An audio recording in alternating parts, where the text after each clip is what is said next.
Oops, sorry.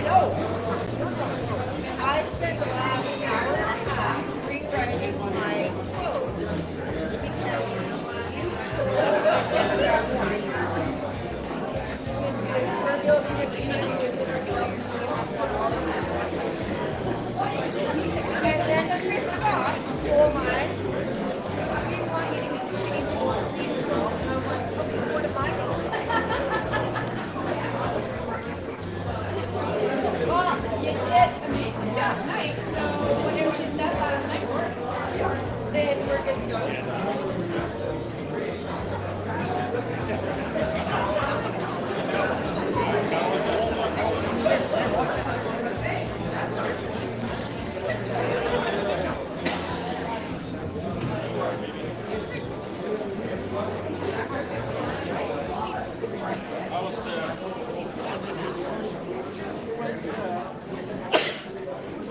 Mic check, mic check, mic check.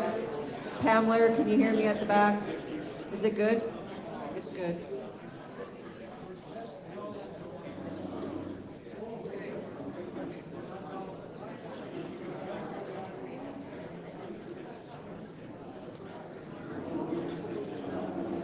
Good afternoon, good afternoon, good afternoon.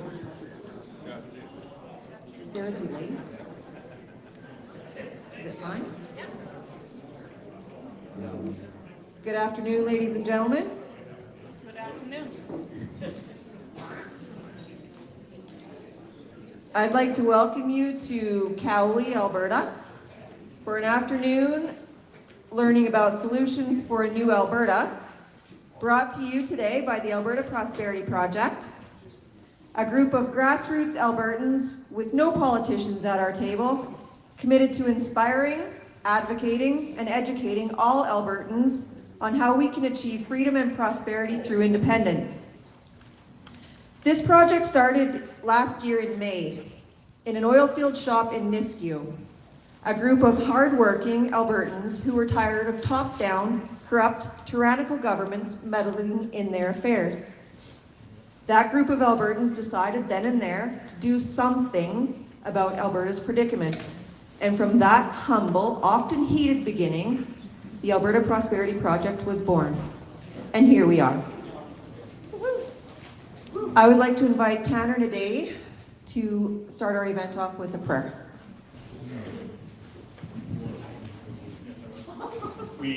We're often asked why we pray before we commence our events, and the reason is because we recognize the supremacy of God. We believe that prayer is a recognition of that supremacy. So if you'd like to bow with me, we'll just offer a quick word.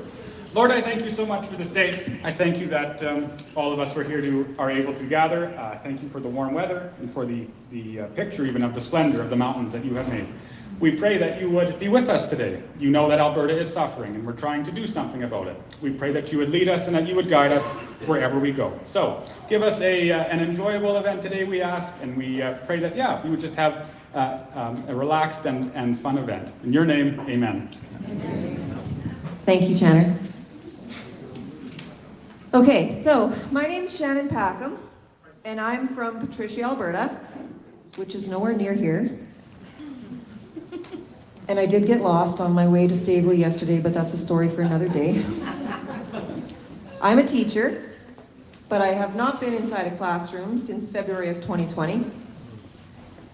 And it was on that day that I discovered that if you don't stand up for what is right, then you must understand that you're part of the reason things are wrong.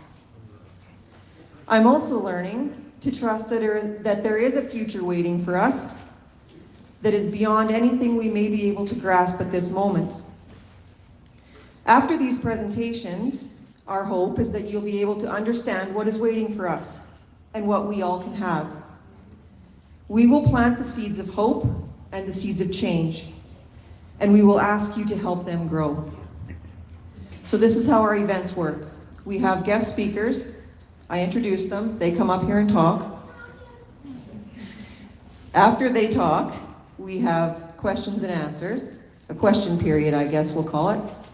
We ask you to write your questions on these little index cards, and they are at the back table. And I ask you to write those questions in your very best penmanship, because I have to read them. And I might mark you on those, on your writing. So when you came in, you passed the membership table and the merchandise table. We have memberships, 1, 2, and 3-year memberships are available for $20, $30, and $40. T-shirts and hats for $20 and $40, and there's also stickers back there. I need to point out that the washrooms are at the rear of the building, and there's exit signs right there and right there.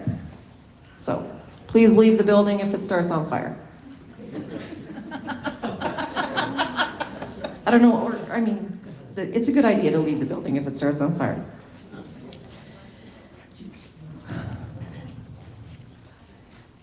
So usually I ask that you turn your cell phones off, and I'm going to ask you to do that. But before you do that, I would like for you to go to our Facebook page. It's the Alberta Prosperity Project page. It has got a blue background with yellow or gold writing and mountains. Because we're live streaming, I would like for you to like that post, like the live stream, and share it with your friends, and also tag a couple people, and then turn your cell phone off. And I will come out there and take it. I also would like to recognize our volunteers. I forgot to do this yesterday, and I apologize. Without the volunteers, these events would not be possible. And we are a not-for-profit organization, so we do count on the membership sales, the merchandise sales, and we will pass the donation bucket a little bit later on. Backcountry Butcher Meat Tray is at the back. Barbecue in the parking lot is Dustin Williams. Erin Lane, Shannon Cullum, and Lisa and Rick are our volunteers. They're also chapter leaders in this area, so you can reach out to them if you want to learn more about that. With all of that, I'm going to get started. Our first guest is a resident of Edmonton, educated over 17 years at the universities of Alberta, McGill, and Stanford. He is recently retired 30-year heart and lung surgeon and critical care specialist. He is known as North American pioneer of heart and lung transplants, implementing the first heart and lung transplant program in Western Canada and performing the first heart transplant in 1985, the first combined transplant of heart and both lungs in 1986. The success of his programs grew to be the largest and most successful in Canada and one of the largest in North America. He has been recognized with numerous awards in excellence, for excellence in medicine and in community service. He is an exceptional community leader and a brilliant mind, and he has always advocated for the overall health and well-being of the people. He is a key driver of the Alberta Prosperity Project as our CEO, and on top of all of that, he is an individual who has had tremendous political influence in the eras of Premiers Getty, Klein, and Stelmach. Ladies and gentlemen, here today to talk to us about Alberta prosperity and freedom through independence is Dr. Dennis Modry.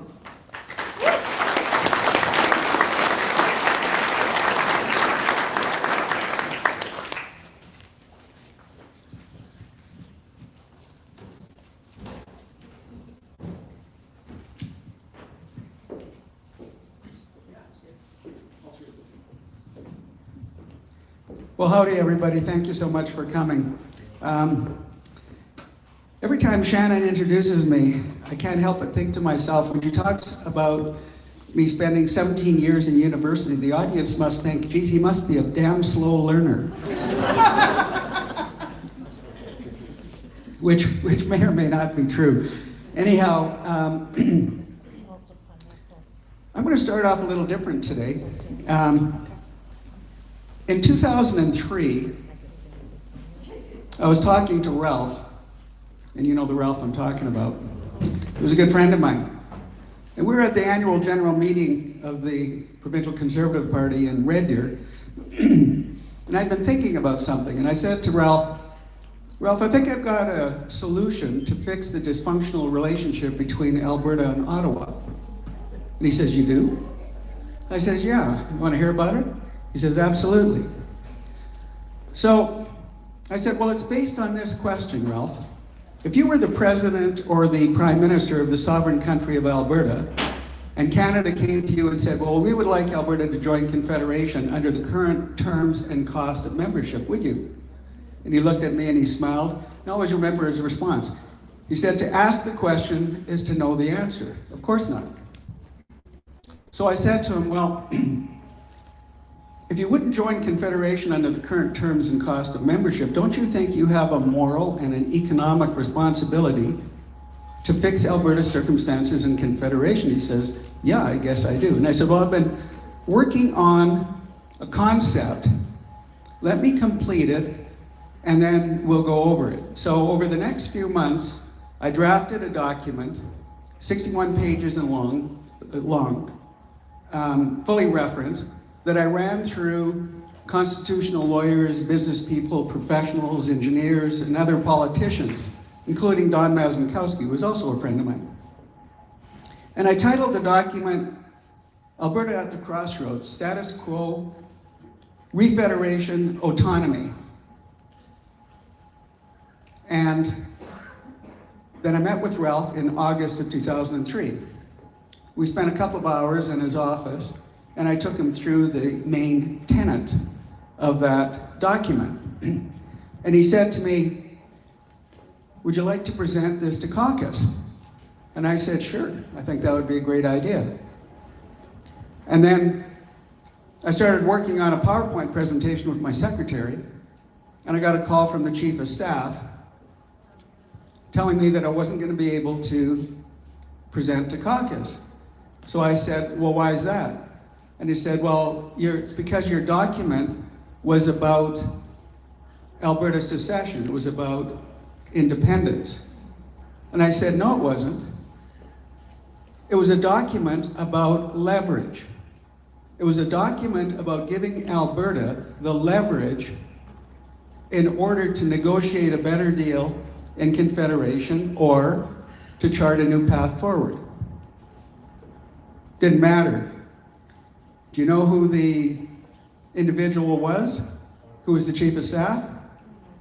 I'll give you a clue. He was a former federal MP, Peter Elzinga. And I liked Peter, but I didn't like his response. Anyhow, how many people here are pleased with the performance of our federal government? Raise your hands. I can't see any hands. How about the performance of the Prime Minister? That's pretty much the same response we get everywhere, because I love to ask that question. Well, you know, there was an Angus Reid survey reported on January the 4th, which indicated that 73% of Albertans polled are disillusioned with the federal government.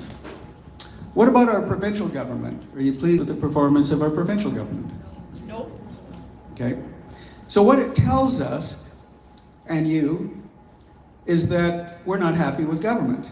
We're not happy for a variety of reasons, and those reasons could be corruption, promising one thing and doing something else, fiscal mismanagement, high taxation, and it's only getting worse, and frankly, lying. And I like to repeat the line that was coined by Friedrich Nietzsche. He once said, I'm not upset that you lied to me. I'm upset that from now on I can't believe you. And isn't that fundamentally one of the problems with government these days? Who do we trust? Who do we believe? How many people here are concerned about their individual freedoms, rights, and prosperity? Right. And you have good reason as well. Another poll, Angus Reid reported on the 14th of January this year, indicated that 87% of Albertans are concerned about inflation and the cost of living. We're all experiencing it right now, aren't we? And it can only get worse, and it only will get worse if we do nothing. A few months back, on November the 11th, Jack Mintz, who's the chair of public policy at the University of Calgary, who's advised many governments in the past, particularly Alberta governments, came out with a report indicating that ending our oil and gas industry will result in a 1/3 reduction in the average incomes of Albertans. Does anybody here like that idea? Well, we truly are facing an existential threat to our very way of life, to our individual freedoms and rights, and a threat to each and every one of our economic circumstances, again, if we do nothing. And it's not often that we know the future, but for those of you who have taken the time to really understand what the Great Reset is all about, it will only get a whole lot worse. But I'm here to tell you that if we do something that's never been done before, and we come together for common cause, the future could be incredibly brilliant. And I'm going to tell you what that is. And it's really based on the fundamental purpose of what the Alberta Prosperity Project is all about, which is to unite all Albertans, businesses, and organizations to protect their interests, their individual freedoms and rights, and their prosperity by enabling Alberta to chart a new path forward. And what is that new path forward? And we're going to get to that in a minute. But first of all, I want to just touch on the dilemma that we find ourselves in, looking at it through the lens of freedoms and prosperity. So first, freedoms. How many people here would like freedom from being overgoverned, overregulated, and overtaxed? That's fairly universal. What about freedom from wokeness, cancel culture, and critical race theory? Same thing. Freedom from the Great Reset? Right. See, you get, look at all the exercise you guys are getting. Use your other hand next time. And what about corruption? Right, exactly. You pretty much know that. Look at the freedoms that we've lost, though. We've lost freedom of speech. You can't have a civil conversation with somebody without, if you disagree with them or they disagree with you, because they have a different perspective, without accusing you of being racist or an imbecile. And what about freedom of religion? We've seen how that's been stifled as well in the last couple of years. And what about freedom of transport? Here we are, we still can't travel unless you've been vaxxed, right? And what about freedom to own and enjoy property? Here's an interesting one. How many people own their homes without a mortgage? So if you think you own your home, just don't pay your property taxes, you'll find out who owns your home. So we don't have property rights. You think you do, but we don't. But we could. I'll touch on that a little later as well. And one of the most important things of all is what we've lost in terms of the freedom for families to be the moral, cultural, and spiritual pillar of society to pass on to future generations values, beliefs, principles, accountability, responsibility, critical thinking. It's been taken up by a really rather socialist Marxist school system where the education is being dumbed down to the lowest common denominator. That has to change. Parents need to be responsible and accountable for the education of their children. And they need to be in control of the school system, not the school system in control of the parents. Would you agree with that? Yes.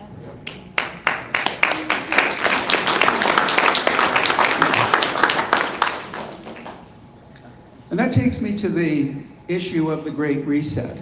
Now, I know many of you know something about it, but I want to put a little bit of fine point on some key issues. So you know that it's a highly influential movement of the global elite of the World Economic Forum and the United Nations. Under Agenda 20, it's called, the contract between the two organizations is Agenda 2030, and that's to reset the global economy and to restructure how society operates using banks, governance agencies, and ESG, environmental governance and metrics, to control billions of people in everything that we do, absolutely everything that we do. And the way it'll work is you'll have a digital ID, which is one of the most dangerous things that can possibly ever happen.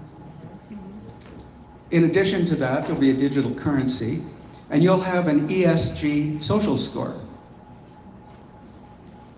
and you will have privileges based on your ESG score as to whether or not you can buy something and how much of it, and travel and how far, whether you can buy a vehicle or not. So in other words, you'll be pinned, cataloged, categorized, tracked and controlled on everything that you do.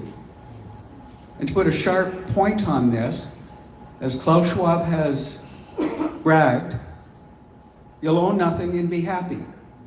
But the global elites will own everything, and everybody else will own nothing. What kind of a dystopian future are these nutcases trying to promulgate on all of us? And what are we going to do about it? Let's just touch on prosperity for a second. And by the way, before I go to prosperity, truckers, freedom, they did something in Canada which was amazing.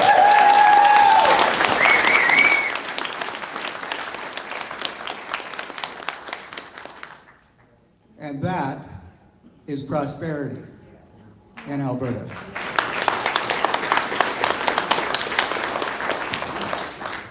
So, if we think about prosperity, think about it from the perspective of our energy industry.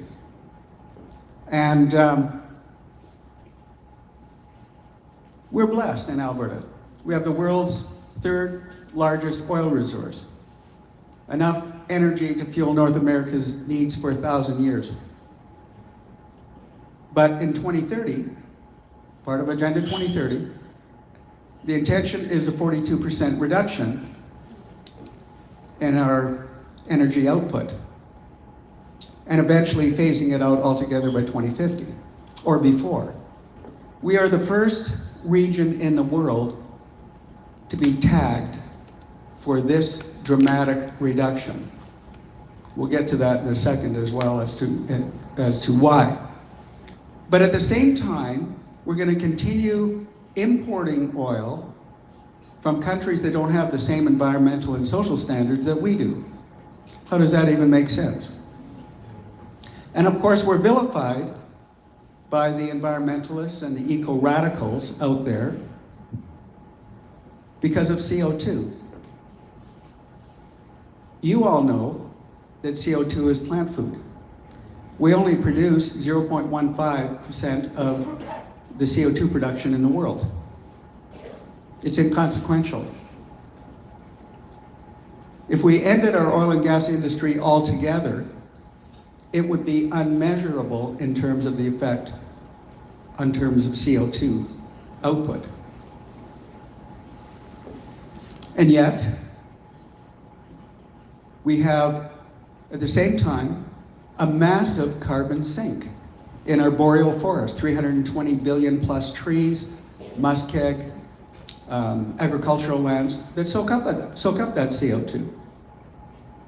We very likely could be, because you can't really measure this, we very likely could be CO2 negative. Now, one of the things that I like to sort of challenge people with, you all have young people, you all have cell phones, you all have computers. When you're trying to engage with somebody, you can ask them the question, can I have your cell phone? Can I have your computer, your laptop, your iPad? Why do you want it? Because I'm going to keep it, because you don't believe in the oil and gas industry, and this is where they come from. So you shouldn't want that. Oh, by the way, you should take your clothes off too, because that comes from the oil and gas industry as well. Oh, makeup, take your makeup off. You got contact lenses, take that off as well. Many people don't understand there are over 6,000 products that emanate from a barrel of oil. Medications, aspirin, Tylenol, all kinds of things. Over 6,000 products. We literally go back to the Stone Age without the oil and gas industry.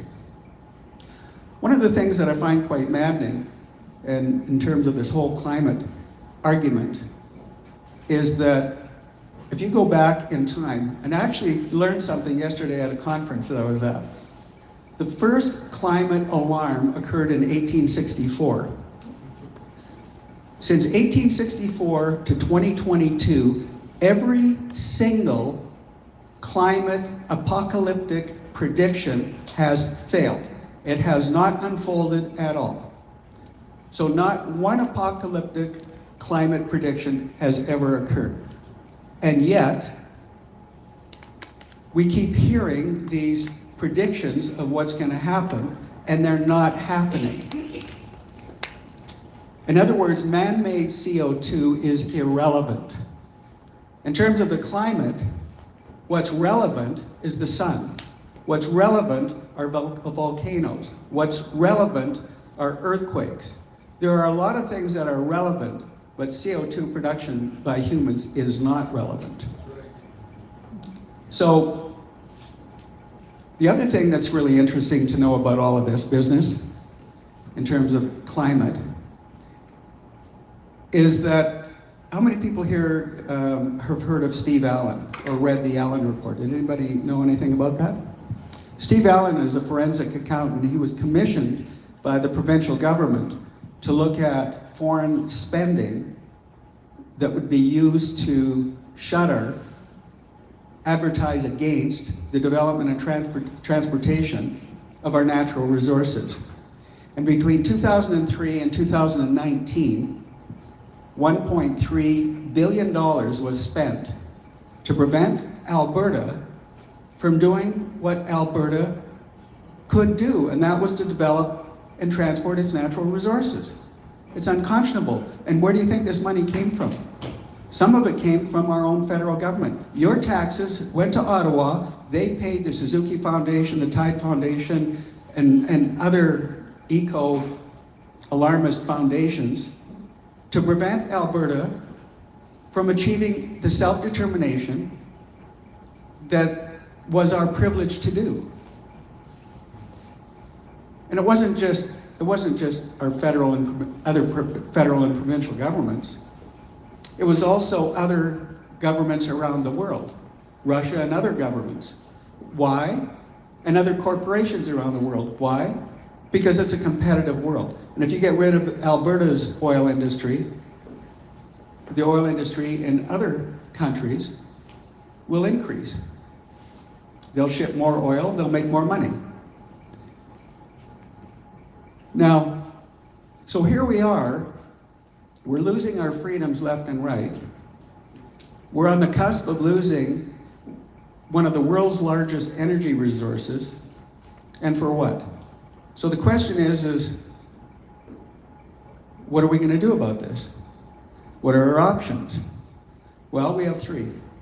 One of them is to do nothing, and then there are two other options, which I'm going to touch on in a sec.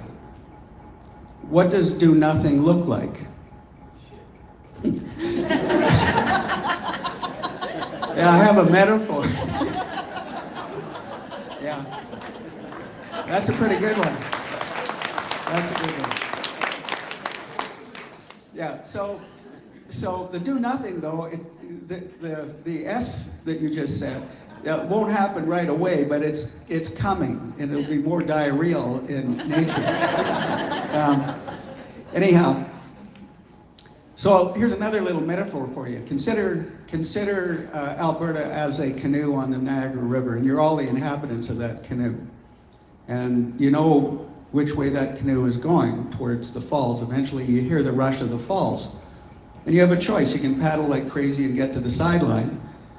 But if you wait too long, you know that you're going over the falls into the abyss of the hell of the Great Reset. That's the do nothing part of this. And I want you to think about the do nothing in terms of protecting your freedoms and rights and your prosperity in the context of two world wars in which our freedoms and our prosperity were protected and enhanced as a result of people giving their lives. Now, is anybody here in the do nothing camp? All right, so now we have two other options. One of those options is to try and fix Alberta's circumstances within Confederation. In other words, we have control of our own wealth, and we have control of all of our programs within Canada.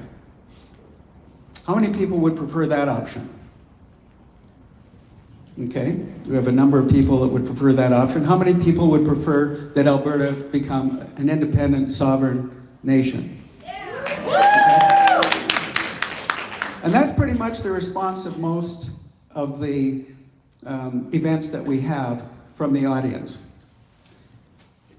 But we have to recognize that throughout Alberta, there's a very large percentage of Albertans that would prefer that Alberta remain in Canada, but they do want a much better deal. And then there are others, of course, that want Alberta to get out of Dodge. And the most recent best poll on that was from October the 19th of 2021. A mainstream research poll indicated that 47% of decided voters preferred that Alberta become an independent sovereign nation. But let's look at the importance. If 40% or so of the population want Alberta to remain in Confederation but with a better deal, and you've got an equivalent amount or more that want Alberta to get out of Dodge, you really need to align those forces.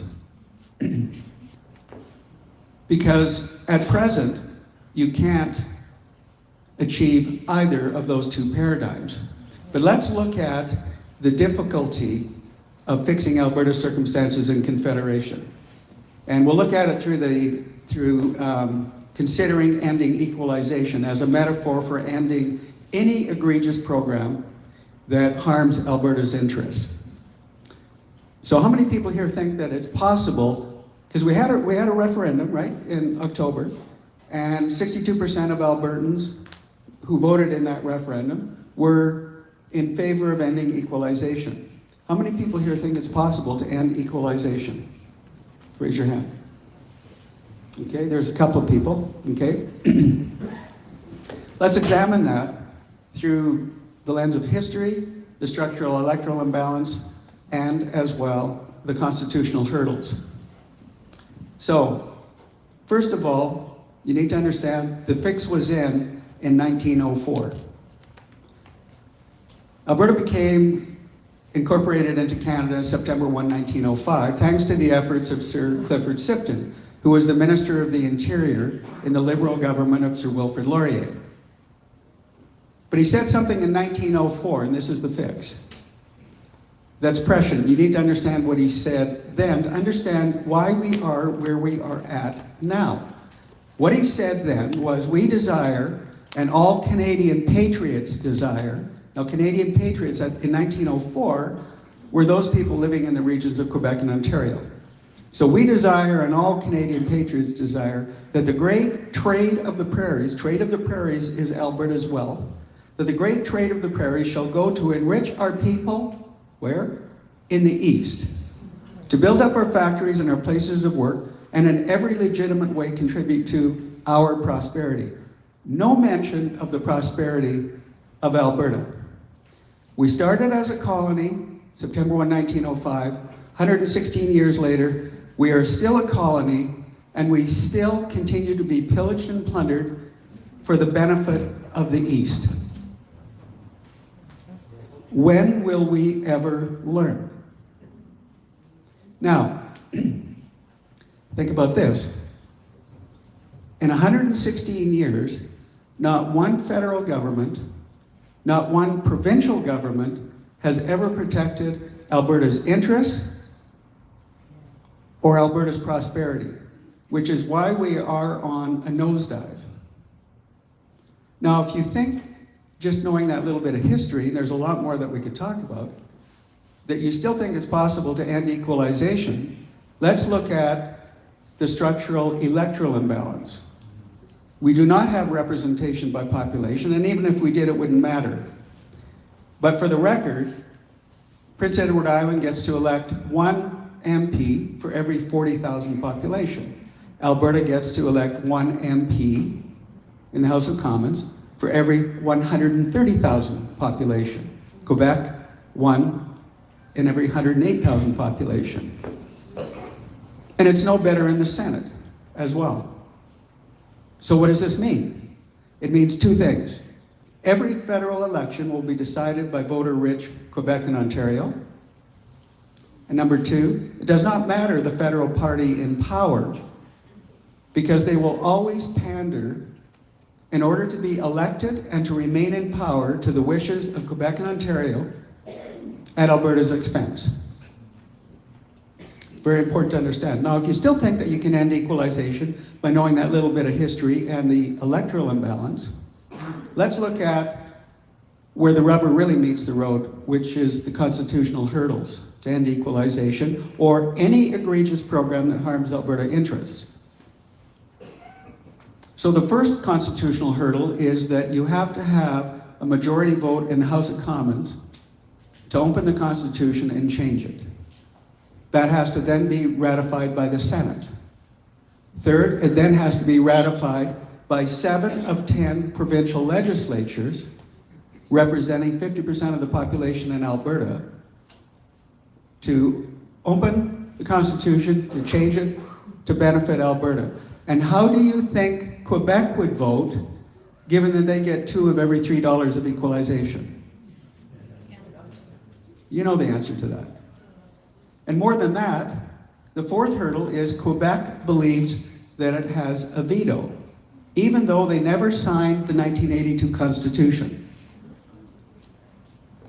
And the fifth hurdle is the Supreme Court itself.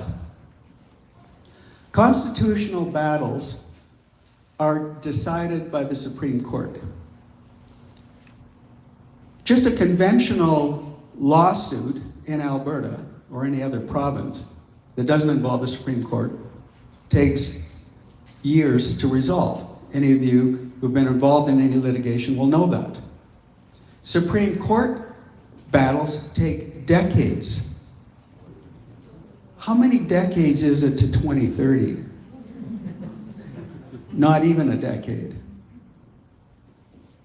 Now, you need to understand as well how the Supreme Court is constituted. Of the 9 justices, all appointed from the Prime Minister's office, 3 come from Quebec, 3 are appointed from Ontario, 1 from the Maritimes, and 2 from the West, all of the West. So how do you think a Supreme Court battle in which the rest of Canada versus Alberta would be adjudicated by the Supreme Court? In Alberta's favor? Unlikely. And here's a little piece of evidence to give you some sharp focus on that.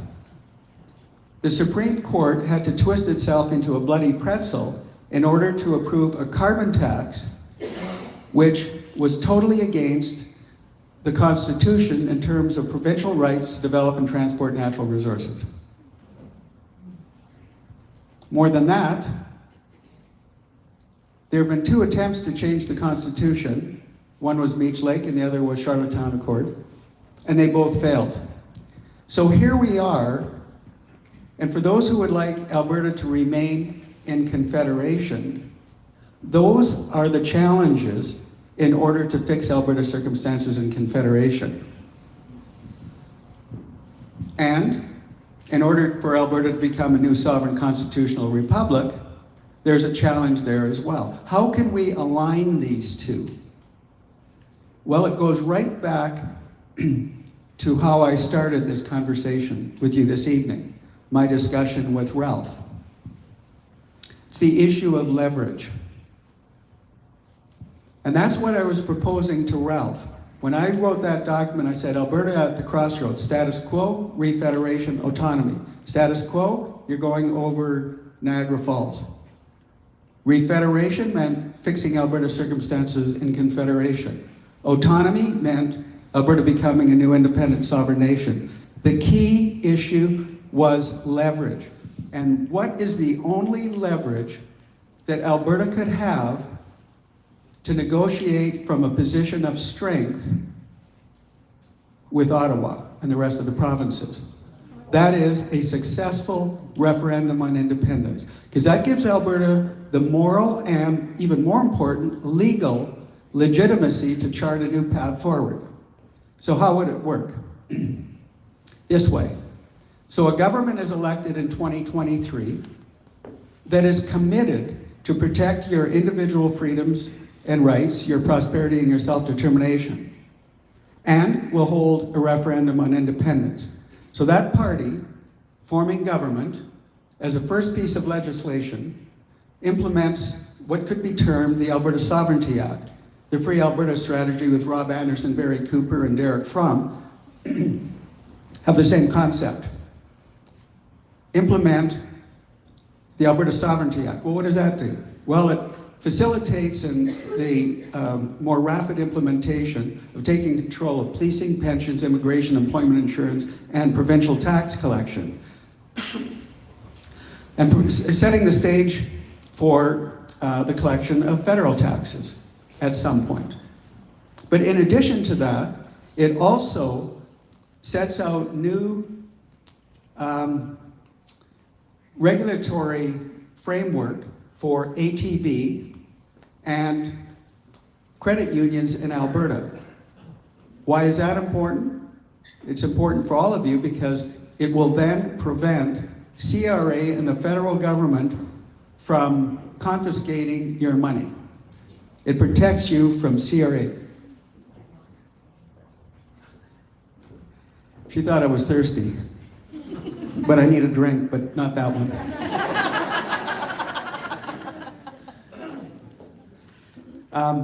So now that you've set the stage, and we could within 24 months, we could take control of those things that I just said. And at between 24 and 30 months, you then have your referendum on independence. And when it is successful, that provincial government now has, like I said, the moral and legal legitimacy to negotiate from a position of strength with Ottawa and the other provinces. And you give it 6 to 12 months, just like Brexit. There was a timeline for those negotiations. Britain got what it wanted, or mostly what it wanted, but it left, or sorry, it didn't get what it wanted, so it left the European Union, right? We negotiate for 6 to 12 months. We get what we want, we're in. We stay in Confederation. We don't get what we want, and it's highly probable we wouldn't. Alberta now can chart that new path forward as an independent sovereign nation. It's really not that complicated. We've run this through constitutional lawyers. In fact, we have a constitutional lawyer on our board who's also a brilliant litigator. His name is Jeff Rath. And if you watched any of the grilling of Dina Hinshaw at Alberta Health Services, he is one of the lawyers that is grilling her. So, what are we doing then? What is APP doing to help create a movement that can facilitate exactly what I just articulated in terms of a path forward for Alberta? Well, what we're doing is we are, as Shannon had pointed out, we are a nonprofit, nonpartisan educational project. And our purpose is to educate and inform 500,000, 1 million, 1.5 million, and yesterday I said I'm going to make it 2 million people to become members of the Alberta Prosperity Society. And why is that important? It's important because as individuals, we're alone. But when we all come together, we're an unstoppable force. Ralph Klein used to say, find a parade and get in front of it if you want to be government. Well, we're creating that parade. We're creating that movement of thousands and thousands and hundreds of thousands of people. Because if it's not this, what? What else is out there that will protect your interest and your prosperity if you don't do it with the rest of us? Now, why 500,000? Why 1 million? Why 1.5 million? It all relates to what's called the 3.5% rule. Some of you may know this, but I didn't know this until about a year or so ago, that a lady by the name of, a Harvard professor by the name of Erica Chenoweth coined the term the 3.5% rule. Why did she coin that term? Because she studied societal movements over a couple hundred years. And what she determined was that 3.5% of that population will change the direction of society. When Jason Kenney was elected, and the UCP were elected, they had 120,000 members. That is 3.5% of the Alberta electorate of 3.4 million people. We have 4.4 million, but the electorate is 3.4 million people. So if we grow the movement to 500,000, a million, 1.5 million, 2 million people, you can see how we will control the outcome of the election. And why do I know that? Because UCP MLAs, wannabe leaders like Brian Jean and Daniel Smith and others, and the independence parties, they come to us, they want us to provide support for them. We can't do that. We're a nonpartisan organization. What we can do is we can educate the public to be able to have sufficient knowledge to ask an MLA candidate or evaluate government policies. And you simply need to ask the question of an MLA or of a proposed government, what will you do different that hasn't been done in the last 116 years to protect our interests, our individual freedoms and rights, and our prosperity and our self-determination? What will you do different? If they can't answer that question, don't vote for them. Now, so that's growing the movement. But how are we going about doing that? Well, one of the things is that we're rolling out, and we've just started, because we just started this on February the 18th. We've been working on it, as Shannon said, since last May. But we've just rolled things out on February the 18th.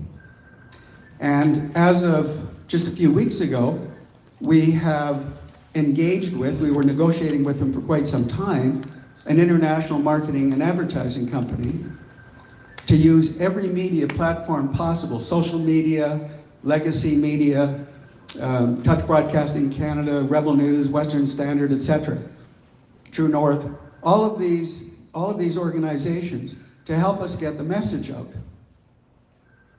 Now, in addition to that, I was actually quite blown away by some information I heard last night from Shannon.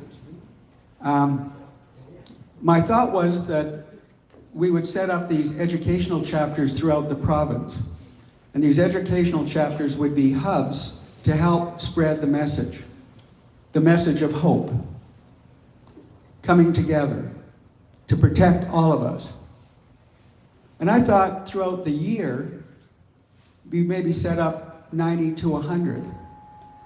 Well, I was informed by Shannon and Jason back there with the cowboy hat sitting down that we're already at 130 chapters. It's remarkable.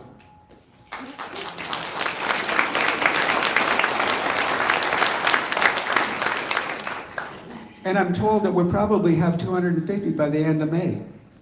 That's what you call growth. And those people, just think about it.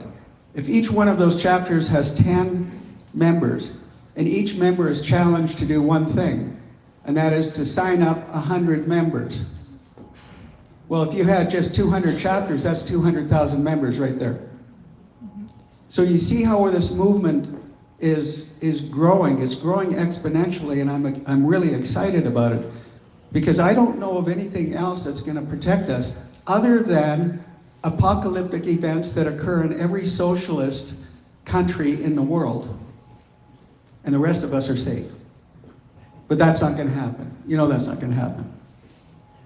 So what can you do? Well, here are the options. You can do nothing, or you can get involved. How can you get involved? Well, the simplest thing is buy a membership. Number two, if you've got a little bit more time, become a volunteer. If you have a little bit more time, then also consider becoming a chapter leader yourself. Now, one of the things I should mention as well is when we talk about a referendum on independence, we have a petition that was authored by Jeff Rath, the constitutional lawyer. If you sign that petition and we get enough signatures, then we can take that to government at any point, and the petition, if accepted, should be, then there would be a referendum. My belief, however, is that it's better to take control of that which we can within the Constitution first. But nevertheless, we're starting off this way. Now I'm going to end by saying two things. The first is that freedom is not free, ladies and gentlemen. And you cannot have prosperity without freedom. And finally, what I used to tell my residents in training who wanted to become cardiac surgeons is that there are three kinds of people in this world.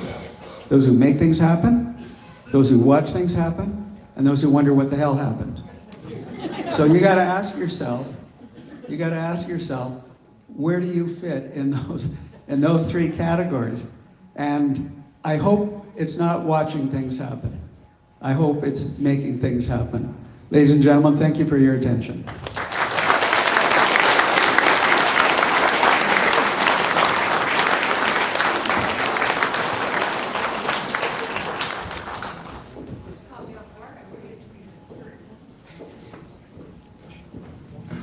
Ladies and gentlemen, Dr. Dennis Modry.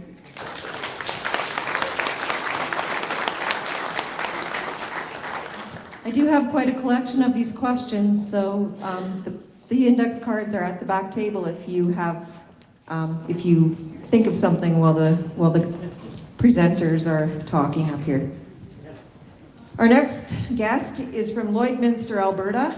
He is a brilliant industrial organization economist and a published author. He is a speaker and commentator on political and ethical issues and has studied under some of Canada's foremost economists. With his keen interest, wit, and bright mind, he offers so much perspective to the Alberta Prosperity Project, and he's here to demonstrate the many merits and benefits of a free and prosperous Alberta. He is also our acting VP of Economics. He cares deeply about the state that Alberta finds herself in and about how intrusively our governments meddle in our economy in order to facilitate our ruin. Here with an economic forecast for an independent nation of Alberta is Mr. Tanner Hnidey.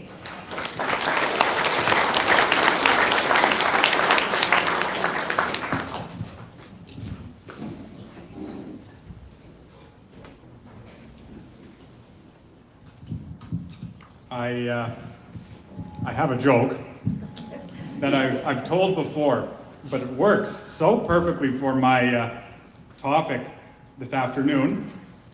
So I'd like to tell it to you. So there's a young Alberta boy, and he's about 7 years old, a feisty little son of a gun. And one day he receives his allowance for the week, and in his wisdom, he chooses to purchase a phenomenal amount of chocolate bars. He does so, and he proceeds to head to a park bench to consume them happily, as any child would, certainly as I would, even in this age. Well, wouldn't you know it, it's also campaign season for the federal government. And lo and behold, our Prime Minister, Mr. Trudeau, is campaigning in the same city where the young boy lives.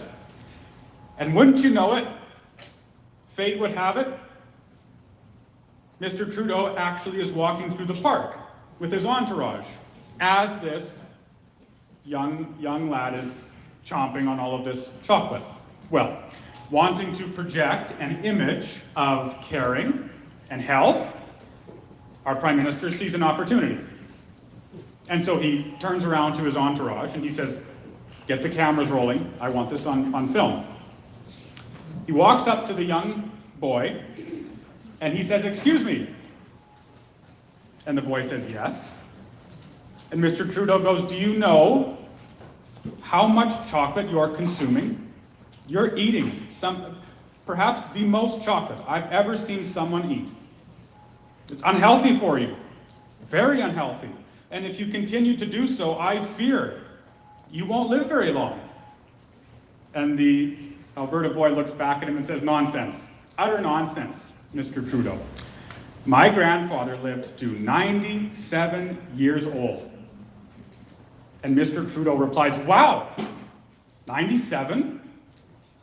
But did he do so by eating that much chocolate?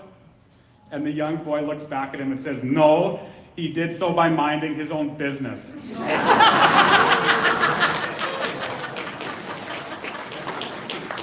And so the topic of my short speech today is on government minding its own business. Because you see, it seems as though there are two options for government to pursue.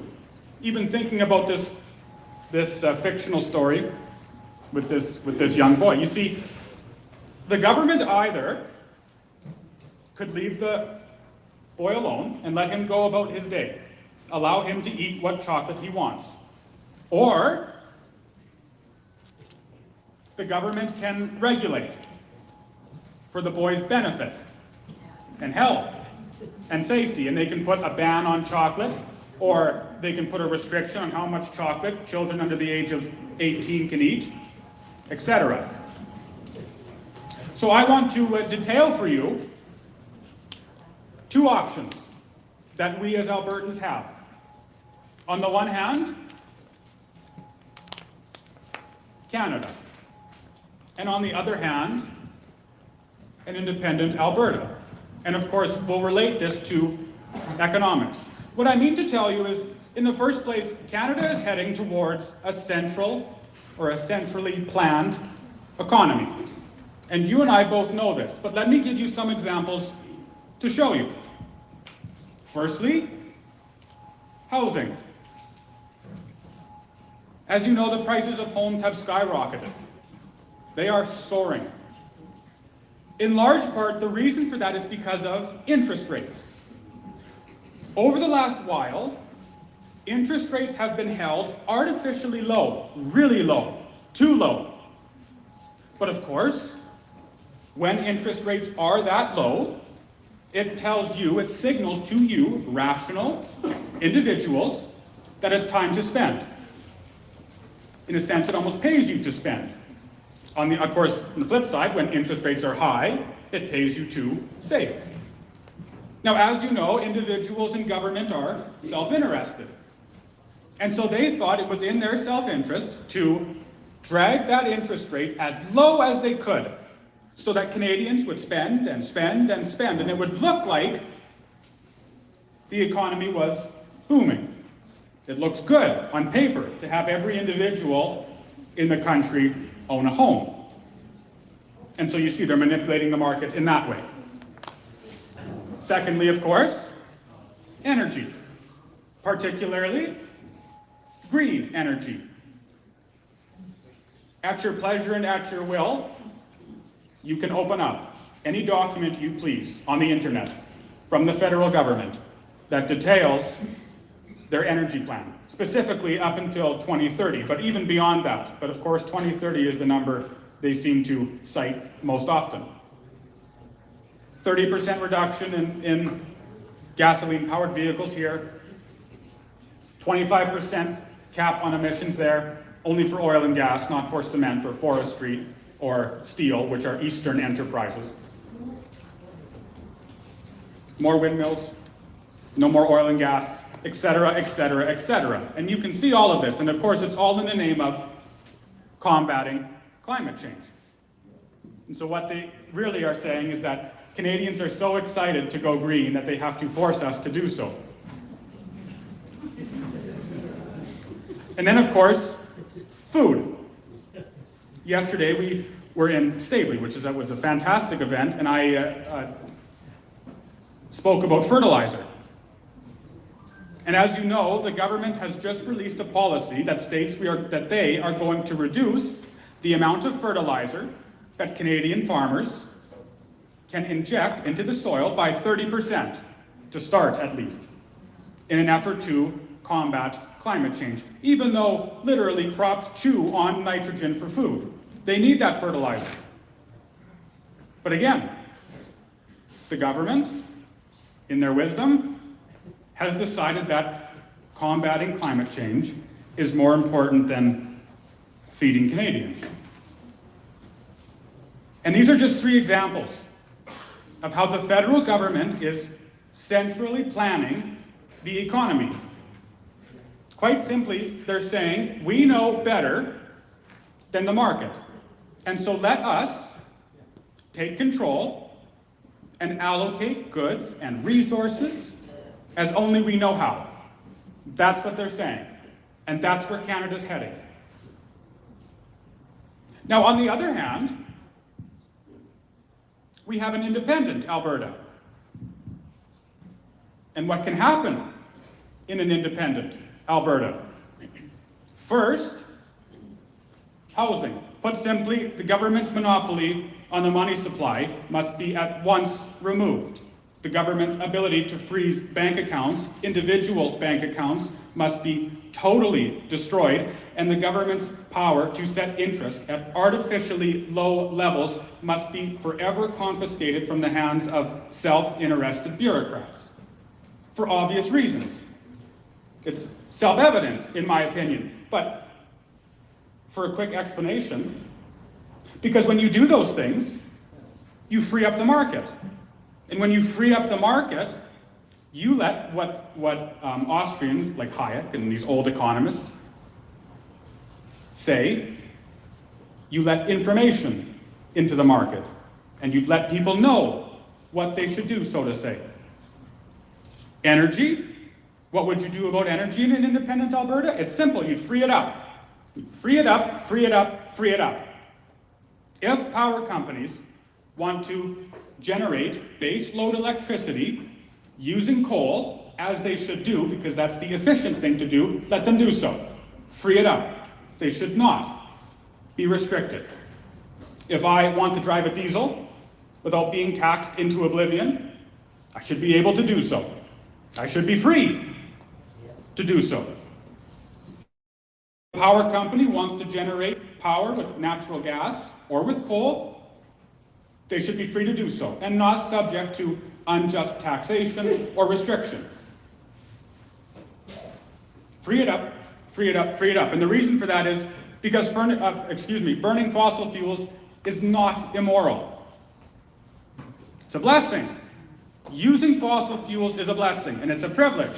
And it's in large part the reason that we live in the first world country that we do today.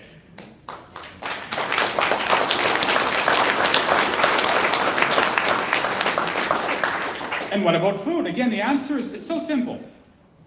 I made a joke yesterday where I said, suppose you were in government and you had all of these answers to these problems. And I said, the problem would be is that your answer makes sense, and so they kick you out. But what about food? It's simple. You let people eat what they want to eat. You let farmers farm as only farmers know how to farm. And you let we as Albertans do what we as free Albertans want to do.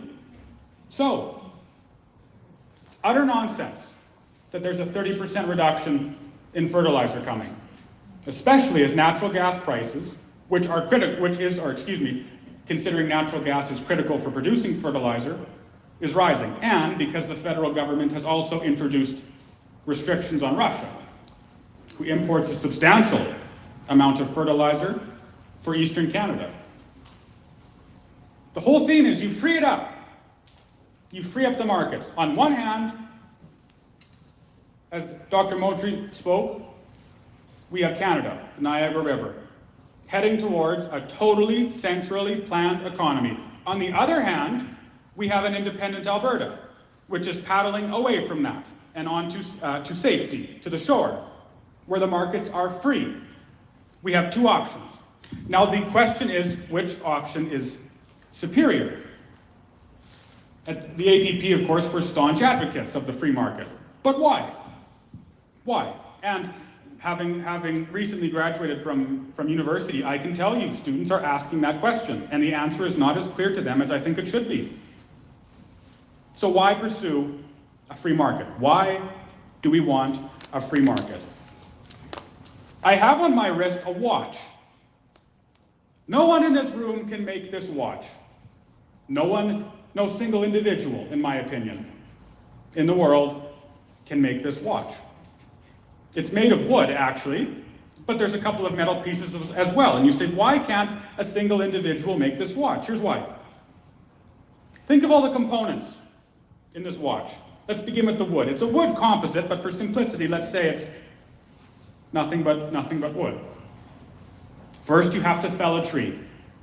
In order to fell a tree, you have to make an axe, which means that you also need metal. So you'd have to mine some metal. Then you'd have to sharpen it and shape it. Then you'd hike up, of course, to a forest, find a tree, assuming you know which tree to use, fell it. But of course, trees are large. You have to then buck the wood into usable pieces, and then ship it somewhere. How are you going to ship it? Well, perhaps you use a truck. Who's going to make the truck? And who's going to produce the fuel to make the truck? And who's going to produce the machines to mine the fuel, the oil, to power the truck? And so on and so on. And then you take the wood to a mill. Who's going to make the mill? Who's going to work at the mill? Etc., etc., etc. And that's just the wood. Then, of course, you have to shape it into the appropriate pieces. I can't even imagine how you would do so. And finally, maybe you would get the necessary components. But then, of course, there are the screws, which are meticulous, precise, so small, and are made using metal. Well, where are you going to go to mine metal? Which metal are you going to use? And who's going to power the machines to get you to the mine? Who's going to dig the mine? Who's going to make the hard hats for the workers in the mine? Etc., and so on. You see, I cut my finger in the mine. Who's going to stitch it up? Who's going to teach Dr. Modry how to do those things? And so on. So you see, what I mean to tell you is that literally millions and millions of components went into the process of making this watch. So many we can't count them. It's miraculous that something like this can be made. So the question is there any single individual, or is there any group of individuals, bureaucrats, that possess the intellectual knowledge, the sufficient understanding of all of these factors to efficiently allocate those resources so that I will receive this watch, which is what I want? No. No. Because the value of this watch and all of those steps that we just talked about are reflected in the price of that watch. That's the miracle of price, is it tells me how valuable something is. But that price can change second by second. It might be that tomorrow, the mine that's used to mine the metal for the screws collapses, crushes in on itself, and there's now a shortage of this particular metal. Let's give an example. Well, then there'll be less watches, and so the price will rise. But then it also might be that wood watches are no longer in style, so nobody really wants them anymore. Demand for watches goes down, and suppliers respond by lowering their price. So you see this, it changes like this. It's totally impossible for a single group of individuals to efficiently and properly tell me how valuable that watch is. And that's just one item in the economy. How many countless millions items do we have in our economy? So you see why already a centrally planned economy is totally infeasible. It will not work, and it will produce suffering. But suppose that, just for sake of argument, that there was an individual who possessed all of that knowledge. Suppose there was a man or a woman, very special, with a brilliant understanding of markets, and contained all of the information necessary to efficiently price every single good in the economy. The question is then, should we let him or her do so? Should we let that individual plan the economy? The answer is plain, of course not. We've seen what individuals in positions of power over the last 2 years, let alone the last decades, are capable of doing. That is, a man might have this information or say he has such information, but who's going to say he's going to act justly with that information?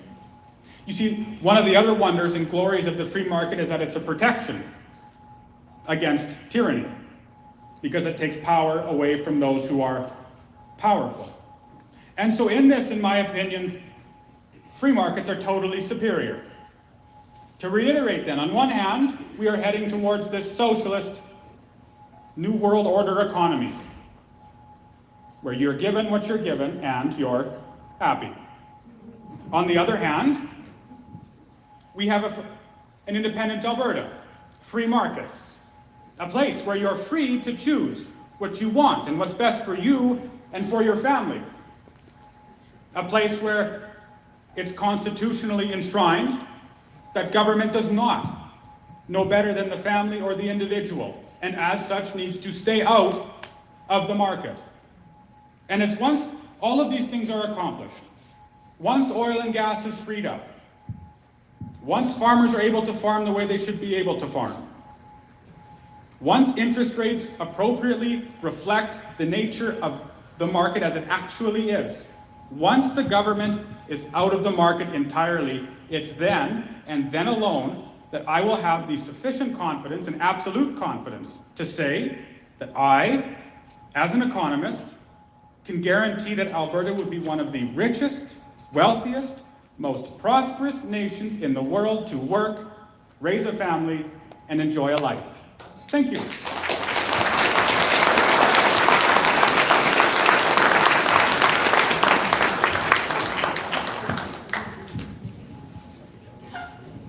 Ladies and gentlemen, Tanner Hnidey.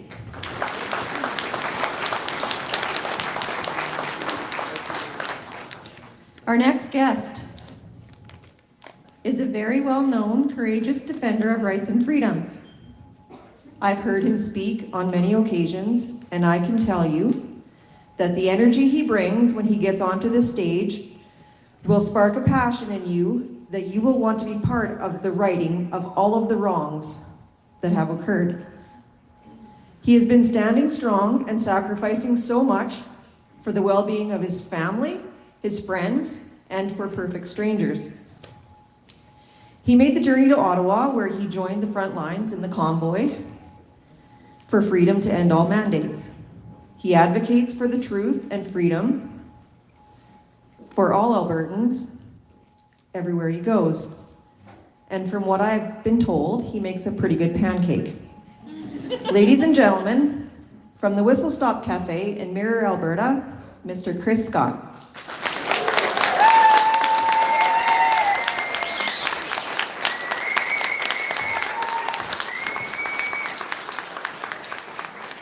Well, thank you very much. I wasn't sure who she was talking about until she mentioned pancakes. So I did it again. As some people know, I never prepare a speech. I've never written anything, well, that's not true. Sometimes I write down points, but I never write down speeches. On my way to these events, I often do 4 or 5 or 6 or 12 speeches in my head, depending on how long the drive is, before I get there. And I can tell you, some of them are absolutely brilliant. Change the world type speeches. Like the greatest song in the world, I just can't remember what it was. And there's kind of a reason why I do that. A few months ago, I attended a UCP event at the Track on 2 in Lacombe. And Jason Kenney was there. So I wanted to meet Mr. Kenney. Him and I have obviously not seen eye to eye throughout this whole thing, probably because I'm 1.5 feet taller. But we haven't seen eye to eye. He's been very angry with me. I've been very angry with him. But at the end of the day, we're human beings. We are brothers, whether I like it or not, whether he likes it or not. And I wanted to meet the man and shake his hand and look him in the eye and say, and introduce myself. I wasn't really interested in being abrasive, or I didn't want to have a confrontation or anything. I just wanted to meet the man who had been my adversary for so long. But I didn't get the chance to do that, and that's fine. Maybe I'll never get to meet the man. Maybe I'll never get to meet a lot of the people who disagree with me and disagree with some of the things I've done. I would like to, I would actually like it if we started filling these rooms with people who don't agree with us. Because even though those people don't agree with us, we don't want to leave them behind, do we? That's the whole point of this. That's the whole point of the Alberta Prosperity Project. We want to create a free and prosperous Alberta that doesn't leave anybody behind. And some of those folks that can't see the writing on the wall, or they can't see the forest for the trees, we may never reach them. So what do? We keep moving forward. And we drag them kicking and screaming to prosperity. Someday they might thank us, they may not, but it doesn't matter. The important thing is that we continue to do what we know is the right thing to do. And that is continue to fight to protect the futures of our children and our children's children. Because as I see it right now, I've already been put in a position where I realized that I wasn't as free as I thought I was. I mentioned my 3rd grade teacher a few times over the last few speeches, and yesterday I remembered she was actually my 2nd grade teacher. But anyway, her name was Miss Dumambro. And in our social studies class, she told us that we live in the freest country on earth, and we're so lucky.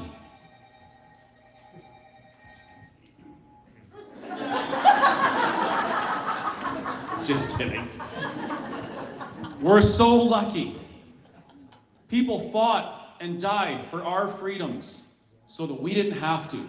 And we don't have anything to worry about. It's Canada, will always be free. We have the Charter of Rights and Freedoms, which when I was in elementary school, it was still fairly fresh.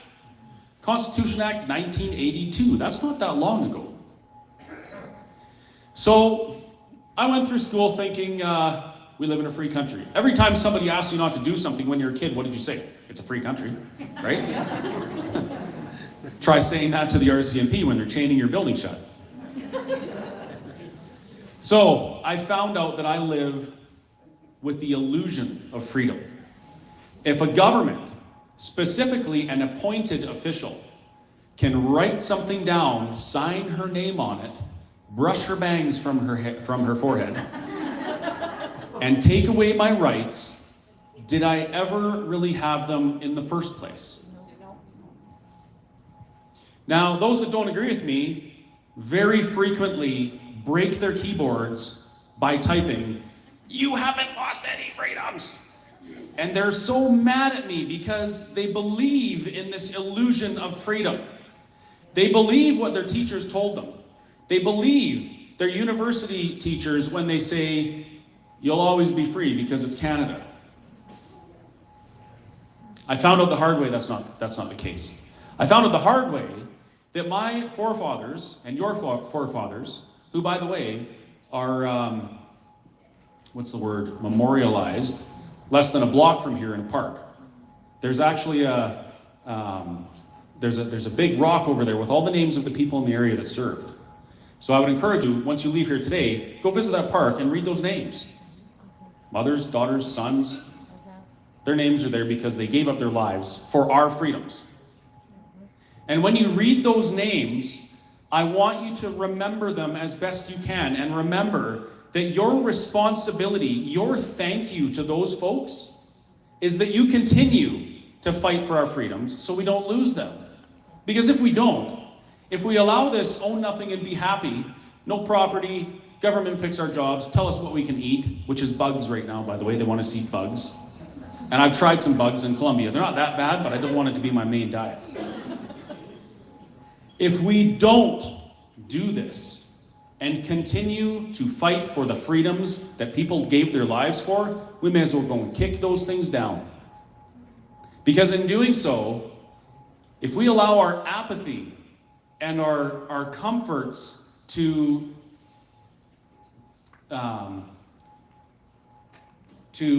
make those sacrifices in vain, I would say that's a stain on the legacy that our forefathers have left for us. Pretty harsh, right? But it's true. And these are all things that I have come to realize in the last 2 years, because I was the worst offender when it came to living an apathetic, non-civically engaged life. I worked in the energy industry. I made a ridiculous amount of money. I bought a new truck every year or two. I went on vacations. I bought whatever I wanted to buy until the energy industry did the nosedive, and then I was selling everything and eating macaroni and cheese. But I didn't get involved because nothing affected me. Actually, that's not true. When the NDP took power, it did affect me, and I got involved. And I did everything I could to support the idea of unity between these two parties. And I did so because I was so fearful of another NDP term. I was so fearful that nobody was going to save me, so I supported those that I thought were going to. And it was the short fella that I don't see eye to eye with anymore. Once the UCP won government, and they had all these promises, I sat back in my chair. I said, my work is done. Jason Kenney will save me. The UCP will save me. They're strong conservatives. I've got nothing to worry about. I went about my life. How did that go for us? One thing that people don't realize about this movement, and not just the Alberta Prosperity Project, but the entire movement, the freedom movement. One thing that people don't realize is this is not a temporary thing. This is a rest of your life thing. We can never allow ourselves to get into a position of comfort where we let apathy open the door for people to oppress us, take away our rights and freedoms. We can't do it. This is it. Buy your membership, and it's the rest of your life. This isn't going anywhere. I'm not going anywhere, and you shouldn't go anywhere either. Well, actually, I mean, you got to go places, but don't leave the mindset of being engaged and involved in this kind of thing. It's a forever thing. Because as we've seen across history, when people stop paying attention to what the government's doing, it's never, ever good. We've been through it before. If we paid more attention in history class, we probably wouldn't be in these situations. But that's beside the point. Anyway, so what do we do? How do we get out of the predicament we're in? Well, this is a really good start. How many people are in Cowley? Does anybody know? 219 according to the book. 219? How many people in this room are from Cowley? Well, that's pretty decent. So there are people in this room who traveled from their town to Little Cowley to listen to speakers talk about how Alberta has the hope of being prosperous and free in the future. That's amazing. It's amazing to think that thousands, probably tens of thousands of folks from across Alberta have traveled to these meetings on Fridays or Saturdays, giving up their evenings, giving up their afternoons or Sundays to come and listen to this. People are ready for this. Another question I get asked all the time is, how do you think that you're ever going to make this happen? How are you going to reach enough people? And the answer is very encouraging. The people who are on board with this idea of being free and prosperous, they are out there. We don't even need to convince them, really. All we have to do is show them, tell them and show them that they're not alone. We're at a time right now where people are ready for change. And I know that for sure because as we drove across Canada, I saw hundreds of thousands of people lining the highways, supporting truckers, throwing hamburgers in the windows, setting up booths with clothes and baby strollers and like you name it. People want change. They are ready for it. And this isn't just an Alberta thing, this is a Canadian thing. And I'm going to speak on the whole Canadian unity idea in a minute. But we have a great opportunity within Alberta right now to be leaders, to lead by example and do something that benefits every person in this country, whether they know it or not. The movement already exists. The movement is looking for something tangible that they can grasp onto to give them hope. And we've seen people grasp onto the weirdest thing. I mentioned this last night. I was in Ottawa with a very, very large group of people on Parliament Hill. And there was a woman burning a Canadian flag, claiming that she was the new legitimate Queen of Canada. And the crowd around me believed this. I walked over there to see what was going on, and I was kind of like, what is this crazy bat doing? You know? So the person beside me, he's like, oh, this is the new Queen of Canada. She has an army and she's gonna save us. I'm like, wow, tell me more. So he went on and on and on, and these people were waving her flag. They believed it. They saw something ridiculous that was not plausible, not probable, yet they latched onto it because they were so desperate for something, for somebody to save them from what was happening. And I have some bad news and some good news. The bad news is nobody is coming to save you. The good news is the person that's going to save you is you. It always has been, it always will be. Your voice is much more powerful than you know. I know from experience. When I opened up my restaurant in defiance of what the government was doing, I anticipated that I would be crushed because I kind of felt alone. Nobody else was doing it. I thought, am I crazy for thinking something is wrong with the world today? Am I crazy for thinking that I shouldn't live like this? How many people felt like that? During the first few months of COVID, how many people felt there was something wrong? You couldn't quite put your finger on it, but you felt alone in that. Look around the room, keep your hands up. It was most of us, if not all of us. We were never alone. You were never crazy to think that your local coffee shop shouldn't be closed. We've never been alone. And our voices have never been insignificant. I opened my restaurant, I said a few things, from behind a mask at that point, by the way. I don't just throw all the rules out the window, but when the rules impact my livelihood, yeah, it's time to do something. I was alone for about an hour, and then the entire province rallied around me. And that's where we're at today. The province and the country, they know there's something wrong. The convoy gave a very clear indicator as to how many people are with us. It is the majority. So, all we have to do is show them and tell them that they're not alone. And that puts a little bit of responsibility on your shoulders, because when you leave here today, you have to go and spread this message everywhere you go. You have to tell people that, hey, there is a solution here, it's probable, it's plausible, and we can do it, because our voices matter. And the reason why we have to do this is not just for Alberta, because this isn't just an Alberta problem. I had this idea that Ontario was a bunch of bureaucratic weirdos that just wanted my tax dollars. Same with Quebec. Sorry, Ontario and Quebec. My mind has changed, by the way. When I drove through Northern Ontario is Alberta. Those people are Albertans. They just don't live here. They're just like us. They see the world through the same glasses. They say the same things. They have the same wants and needs and concerns. And it's like that all across the country. So those folks, they need a solution as well. Now, there is no Alberta Prosperity Project in any other provinces. However, they have been reaching out and asking how they can do this in their province.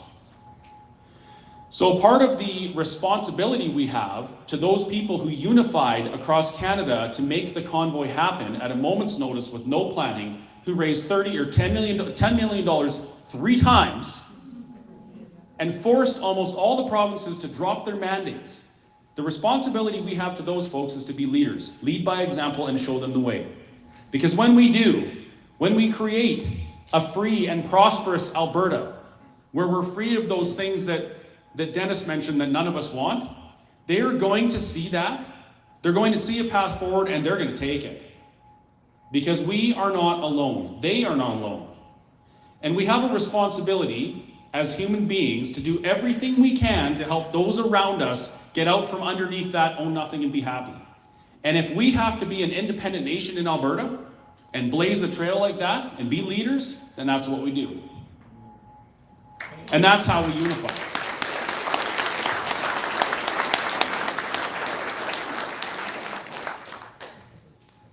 if the other provinces did the same thing as we did, I don't see much changing in this great landmass that we call Canada. I mean, with the way we interact. Right now we cross borders, we're free to travel as we want. We all consider ourselves to be part of a greater community. And the only real problem we have right now is a federal government that cares more about what they look like on the global stage than what your children's futures look like.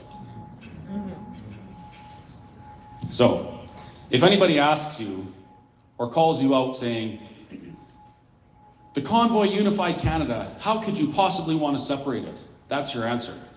Because the only way to protect other Canadians' futures is to be leaders in our own province and show them how it's done.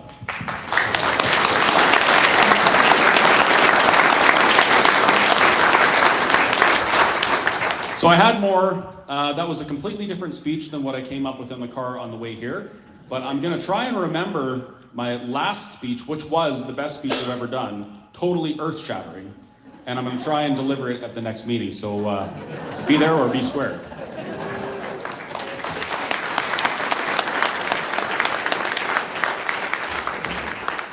Usually she's shooing me off the stage and prying the microphone out of my hands, and now she says I have to stay.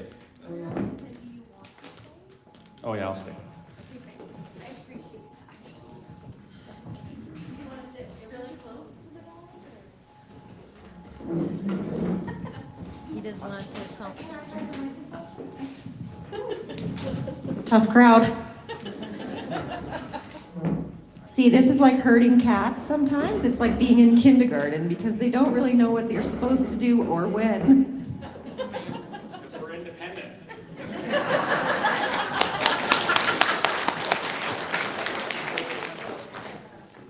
I do have some very good questions here, actually. How would Alberta be able to defend ourselves in the event of an attack on Alberta oil? Do we have countries that will help defend us? I assume that the question is as an independent nation. I'll answer it in that context. Well, like I said, we would have our own police force, that's one thing. Secondly, we would be having our own military. We've already got a draft of a white paper. And third, we would be aligned with particularly the US, but probably the Canadian military as well. So we would be able to protect ourselves. In addition to that, we would have border control as well. Unlike the US southern border, we would have actual border control. We would be able to protect ourselves.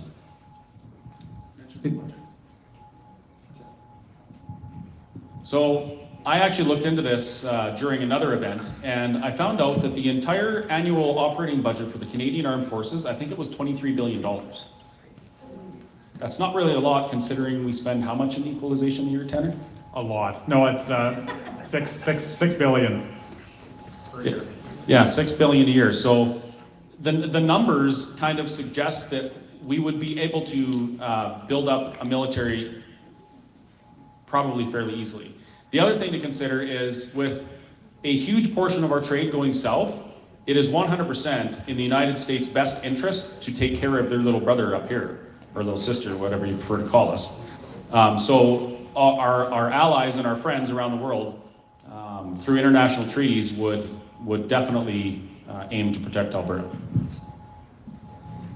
Yeah, you also have to remember that, you know, like I said earlier, we give $55 to $60 billion to Ottawa every year. We overfund the pension plan by $3 billion a year. So you just have to think about as an independent nation, retaining all of that wealth, and with reinvestment, how the economy would continue to boom. So we would definitely not have any difficulty funding a brilliant military. And as you know, the US military works with the Canadian military already throughout a number of the bases. It would be in the US's interest to support us as well, because that would give them access through Alberta to the north. The next question, Chris was talking about this already. If citizens of other provinces were inspired by the Alberta Prosperity Project's vision, are there guidelines or opportunities to incorporate other provinces into this movement? Well, I'll start off. There has been in central Okanagan interest in starting a BC prosperity project, similarly in Saskatchewan. Northern BC is already aligned with us, and as you know, the Indigenous communities in Northern BC, 100% of them are in support of an energy corridor to Tidewater. Any other comments, guys?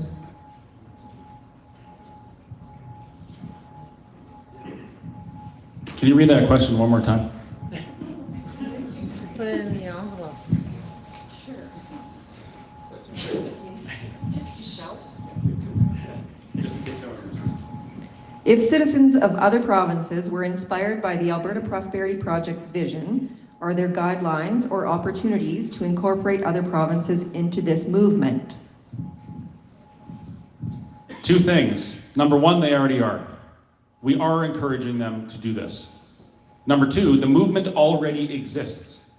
All we're doing right now is giving people something tangible to focus that movement towards, giving them a solution. The movement is there, and they're already encouraged to do something, and we're just giving them the ideas and the tools and the path to do it. As well, the intellectual property, so they can take and modify, for example, what we propose that's on our website and tune it to their location. Will you create a healthcare system that embraces naturopath and Eastern medicine as an adjuvant to a what? Adjuvant. An adjuvant. Okay. To our current Western modalities. To further the previous statement, will you allow freedom of thought and practice and remove the unjust treatments on our uniform society by the current medical system that's been penetrated by Big Pharma? I just must add, this is pretty good penmanship. Well, as you know, I was in practice for over 30 years, and I can tell you from the inside that the healthcare system is so unbelievably poorly managed. We function in terms of performance in the lowest quartile, and our payment for our system is in the highest quartile. So obviously something has to change, and the clue to answering this question is what Tanner was talking about. If you believe in the free market, and I do believe in the free market, why would you not allow alternative medical technology treatments to be made available? It's always buyer beware, but I see no reason why we would not want to have naturopaths or chiropractors, etc., functioning in concert. There has to be some regulations, of course. You don't want people practicing something for which they have no skills or training. But apart from that, the free market should allow people to provide a service out there that people want to acquire. Which reminds me of something that I think is important, because this relates to what Tanner was saying with respect to the free market again. When the free market provides a product or a service and it costs them $1 to produce that product or service, are you aware that when the government does it, to produce that same product or service, it costs $3? That's bureaucratic incompetence. And that's why we need small government, and we need government to be out of the business of business.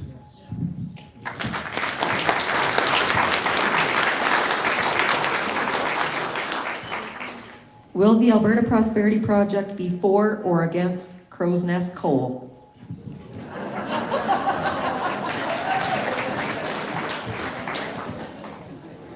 Well, look, again, this is the market, okay? we're free marketeers here. Not the three musketeers, but the three marketeers. and let me put sharp focus on this. If you take a coal plant or gas plant that sits on 4 acres of property, I was going to mention this earlier, that produces X amount of energy, to produce that same amount of energy by a wind farm, which many of you have seen, which is the first time I've ever seen a wind farm like I drove through.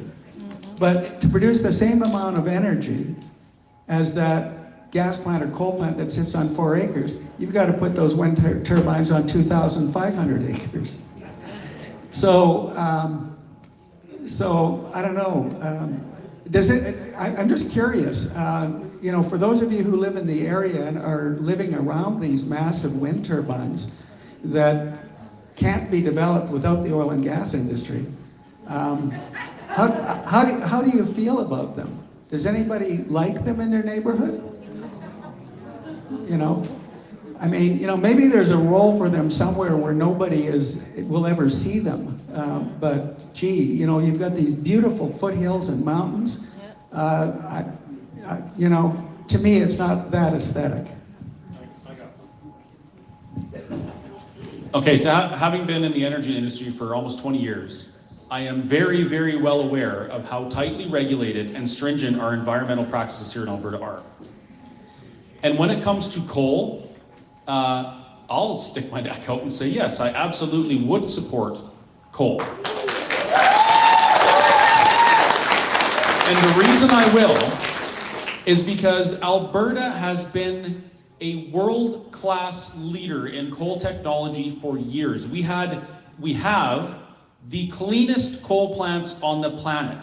And if we actually spent some time and we did some educational campaigns to show people that this is what our coal plants put out, and this is how much electricity they generate, this is how long they're gonna last, this is the actual pollution they put out, not carbon dioxide, because carbon dioxide is not pollution, nor is carbon. This is the pollution that comes out, and this is what it looks like. Now, this is what your windmills look like. This is what your solar plants look like. This is what your Tesla looks like. And do real-world, side-by-side comparisons to show that no, this virtue signaling ideological blunder of green technology is doing more to damage the planet than the benefit it provides. And in doing so, we return Alberta to a position where we have the moral legitimacy to explore, produce, and use coal in the cleanest and most efficient way possible. And I would also argue this speaks to a larger problem that's persisting in our current government, which is it's not for government to decide which energy projects are produced and which ones are rejected. That's for the market to do so. And I would go farther. I'd say you have to introduce an independent regulator into the market, because energy projects are big and they take a long time to construct, and they affect some areas and they don't affect others. So what you should do in an independent Alberta, begin an independent regulator, constitutionally enshrine that they have to regulate, they have to reject or approve energy projects based on what we call economic efficiency. That is, if the company that wants to produce a new project can prove that the benefits of that project outweigh the costs, then we'd be fools not to accept it.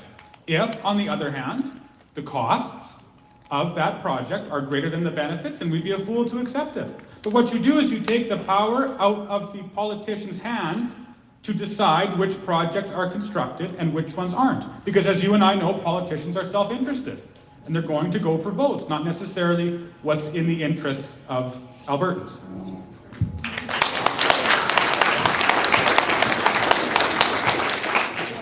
How can we obtain the pension plan's contributions from Alberta's citizens being managed by Ottawa?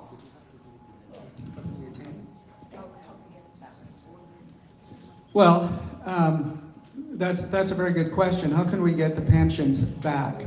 Well, again, as an independent sovereign nation, if we're not paying federal taxes, you already have them now. For those people who have already who are already pensioners or who have already paid into the pension plan. It does not matter where you live. If you live in a sovereign Alberta or Colombia or France, you'll still get your pension. But more than that, because we overfund the pension plan as much as we do, pensioners would do far better with respect to CPP and OAS in an independent sovereign nation. But Tanner likes to comment on this as well. It's true. I like to say that, well, firstly, we tend to think that when you pay into, say, the CPP, the money that you pay into it goes into a big pile of cash in Ottawa that they keep, like a big old pile. But that's not true. The way the CPP works is what individuals pay into it tends to be what Ottawa pays out. It's just a flow in, flow out system. As fast as the money comes in, it flows out. And as Dr. Modry's already mentioned, we overfunded by some $3 billion because Alberta is younger and a host of other circumstances. Now with that, what we like to say is Fraser Institute has just completed a survey, a study, excuse me, and they looked at all of these numbers. And they said, in an independent Alberta, or with an independent Alberta pension, in order to receive the same benefits that pensioners are right now, an independent Alberta could cut contribution rates for the pension in half, and the benefits would stay the same. That's how much more efficient that we could make it. So I'm quite excited about the future. We can really, really improve it. How are you going to protect us from a fiat currency? That's a phenomenal question. That's a great one. So as I mentioned in my speech, at present, the problem is the government has a monopoly on the money supply. In an independent Alberta, the government could not be allowed to have a monopoly on the money supply. It cannot be allowed, precisely because those politicians are self-interested. And so if it pays them to print and print and print as they've done, they'll do so. And that's what we're seeing. So I'm a proponent of what's known as a free banking system. And returning to that free market example, it simply introduces competition into the currency market. So what you would do is, even if you had to have a fiat currency to smooth out the transition from Canada to an independent Alberta, you would also, again, constitutionally enshrine it that fiat currency, the Alberta dollar, is not the only dollar that can be used in the economy. That is, if you or I want to go to a store, say Walmart, and pay for our groceries with a gold coin, I can do so. If I want to go to a private bank and back all of my income, my earnings in gold, I have to be free to do so. What you are doing is you're making sure that government doesn't have a monopoly on legal tender. And it forces them and every other currency that's introduced into the market to compete. And in this way, it's a protection, because you see, if inflation is out of control, as it is now, then individuals will switch to gold, and rightfully so, which, in response, forces that central bank, again, if you have one, to stop printing, because if they don't, they'll go bankrupt. And protection comes in the form of choice, the free market, and competition. The only thing I would add, which I always add, is that when it's getting close to the referendum and the polling is looking really good, the value of the Canadian dollar will plummet.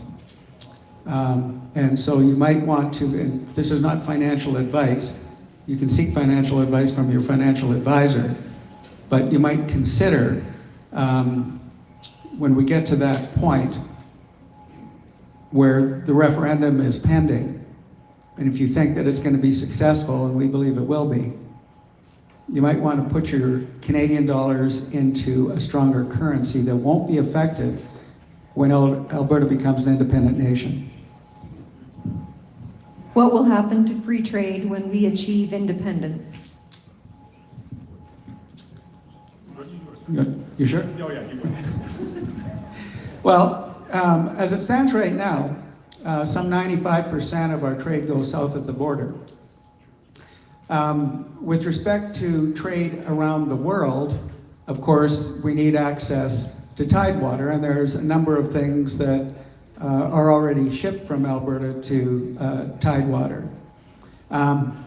But international trade agreements certainly would be paramount. And in that period of time prior to the referendum, and then in that period of time, once a successful referendum has taken place and negotiations are occurring with Ottawa and the other provinces about what Alberta wants, Alberta will be negotiating with other countries and Commonwealth nations as well about trade agreements. Now, Alberta already has a number of trade agreements that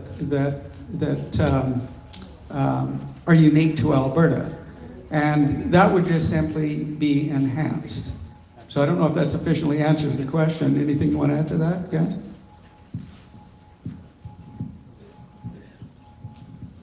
The provinces were declared sovereign in 1931 under the Statute of Westminster. Isn't Confederation a fraud? I've read the Statute of Westminster. The problem is that over time there has been different interpretations of the Statute of Westminster, and the whole issue of Canadian Confederation was really even more enshrined in the 1982 Constitution. So what's legal and what's not legal in relation to the Statute of Westminster would become an issue of adjudication by the Supreme Court again. There's no sense even going there.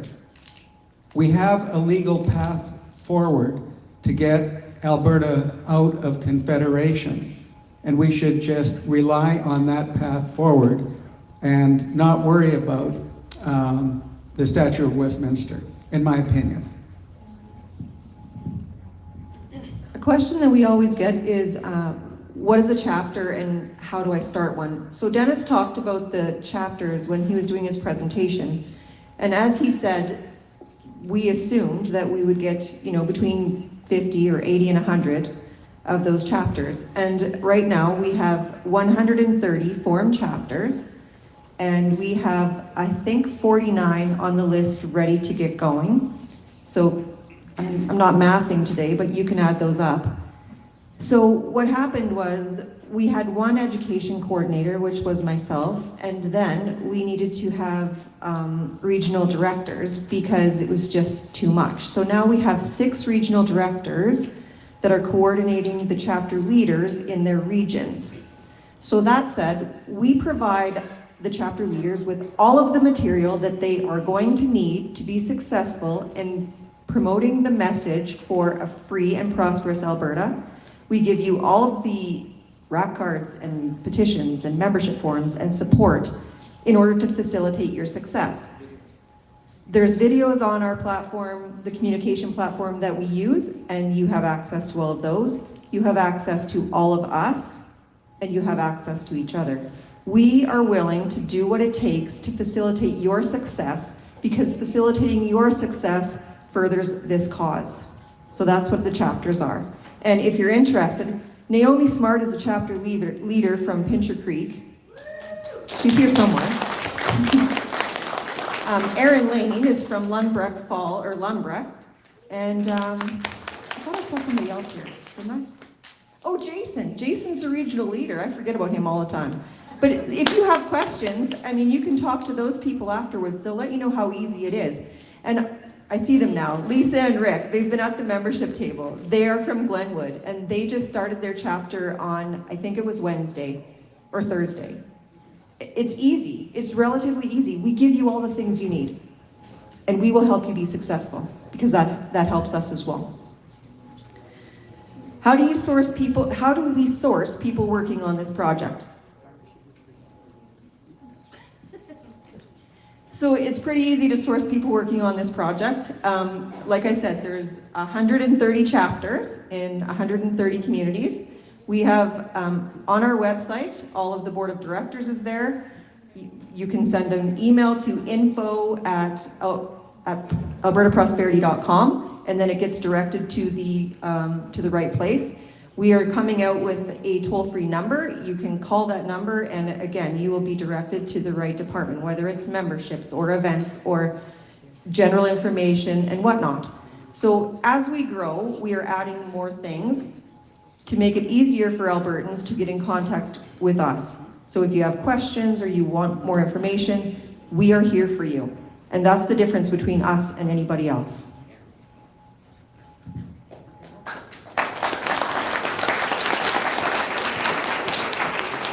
How will you approach or include the ethnic people in the cities?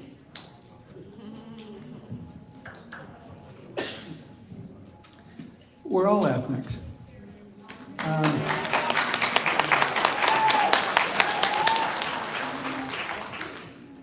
In part, the question really relates to there's, a number of newer folks who have immigrated to Alberta, and how do we get to them? Well, for one thing, everybody, virtually everybody, wants freedom and prosperity. So engaging with them is really not that difficult to do. But to the point, particularly in the larger cities, where there are enclaves of different ethnic groups, whether it's Italians or Ukrainians or the Chinese or the Japanese or Muslim populations, if we're talking religion, or the Sikhs, etc. We are and will be making presentations to those individuals, those ethnic groups as well, because we're all in this together. We want them to benefit in terms of their individual freedoms and prosperity as well. So that's part of the plan. By the way, the other interesting thing is that we're just embarking on setting up educational chapters in colleges and universities as well.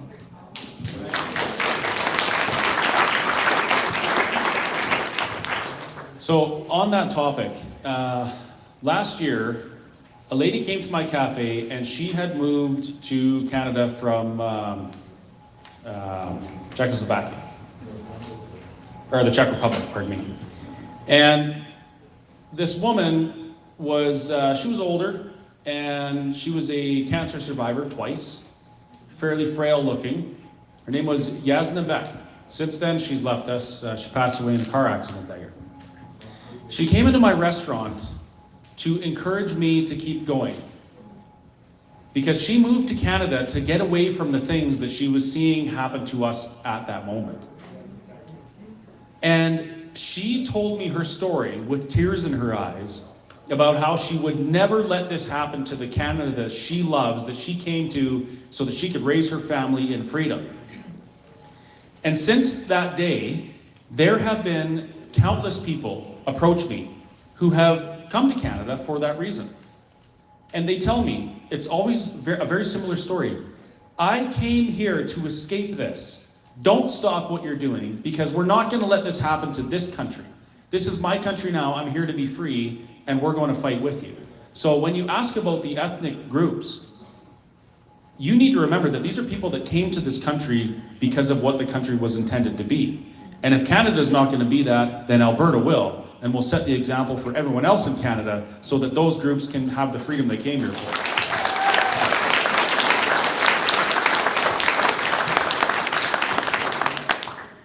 I want to elaborate a little bit more on this. The issue of democracy. What is democracy? Churchill once said democracy is the worst form of government except for everything else. Now, a fellow by the name of Alexander Tytler, a couple hundred years ago, said democracy in its current form can never survive. And why did he say that? He said that because once the population understands that they can vote themselves largesse from the public treasury, then indefinitely in the future they will vote for a government that will make available to them the largesse from the public treasury, till eventually anarchy ensues consequent to socialism, Marxism, communism. So how do you avoid this? One of the things that's most important to understand how to avoid the failure of democracy is to protect individual rights and freedoms. Because if you protect individual rights and freedoms, you will protect societal rights and freedoms. But the reverse does not hold. The reverse actually is socialism. And we've seen that, the tyranny of the majority over the minority, where the, for example, voter-rich Quebec and Ontario can provide tyranny to Alberta. So think about protecting your individual freedoms and rights. That's how we protect democracy. So just don't forget that, because if societal rights trump individual rights, that's socialism. And that's what the Great Reset is setting about to do to us. Okay, I have 2 more questions, and then I have homework for you. This is very important homework. Do we have First Nations participating and supporting this project? Another great question. I'm going to answer it this way. We can never achieve independence for Alberta without First Nations being involved.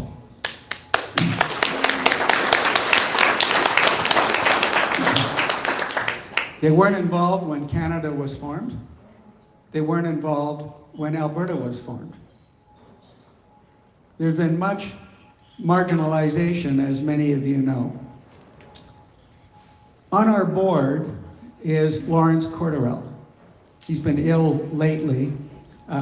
Hopefully he'll be better in a couple weeks, and hopefully he'll be speaking at our event coming up in Athabasca. Lawrence is First Nations. He's been a former First Nations chief. He's run a $100 million company. And he is our VP of Indigenous Sovereignty. On our board as well is Jeff Rath, who I've mentioned, who is a constitutional lawyer and litigator, the one that's been tearing apart Dina Hinshaw. Jeff has looked after Indigenous affairs for nearly 30 years. With the 2 of them on our board, they've drafted a section, which is in our policy and governance document, on the Indigenous people. And they believe, from their extensive connections throughout the Indigenous world, if you will, that they believe that they will deliver 90% of First Nations and Métis to independence.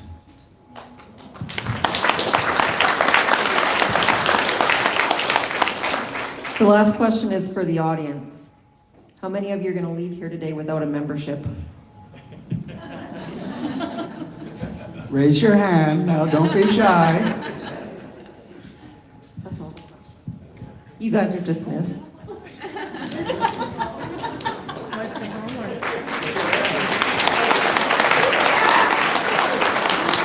I did have more questions, but I got the wave from the back of the room that Yeah, something else just popped into my mind. So,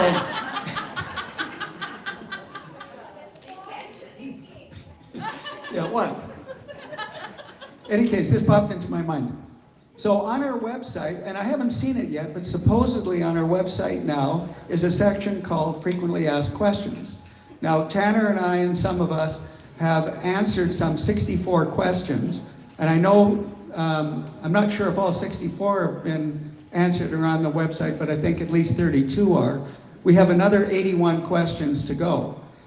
So obviously a lot of the questions are similar, but this will be an important source of information that people can refer to repetitively. And when you're talking to other people and they ask the question, what about being landlocked? Or what about splitting the vote? Or what about this, that, or the other thing, pensions, you name it, the Indigenous. You'll be able to refer them there as well. So it will help you to spread the word. The other thing that I was going to say is, how do you get somebody's attention? How do you engage with somebody? Yeah, I know, I'm going on and on. Well, just these thoughts popped into my mind. You know, remember what I said, it took me 17 years of university, so I tend to go on and on a little bit. But when you want to engage somebody to talk about independence for Alberta and freedoms and rights, Ask them this question. What percentage of your tax dollar are you comfortable with giving to the federal government? That's one question. Because that leads into, obviously, a discussion on what we're doing. Second question is, what would you want if you know what you can, what would you want if you knew what you could have? That's another interesting question to engage people. And of course, the other one is, like I said earlier, have them give you their cell phone or their laptop. Ladies and gentlemen, for the second time this afternoon, Dr. Dennis Modry. Thanks, Chris, Tanner, and Dennis for answering those questions. So here's your homework. We need all of you to join us.